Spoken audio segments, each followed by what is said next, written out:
அபிஷேகம் முடிந்த அந்த விழிகளை முண்டக கண்ணி, கண்ணி என்ற விழிகள், அங்கையற்கண்ணி மீனாட்சி, அந்த அற்புதமான உருவங்களை வைக்கும்போது மேல் சிலிர்க்கிறது, மெய் வியர்க்கிறது.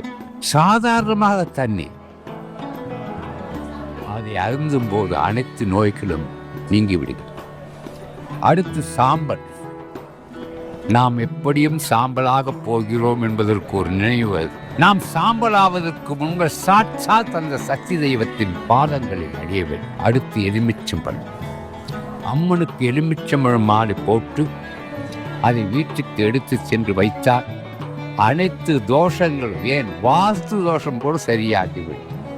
ஆகையினால் சாம்பல், தீர்த்தம், மஞ்சள், எலுமிச்சம்பழம். இந்த திருக்கோயிலை பற்றிய முழு விவரங்களை தெரிந்து கொள்ள எங்களுடைய கோ டெம்பிள் யூடியூப் சேனலில் பாருங்கள்.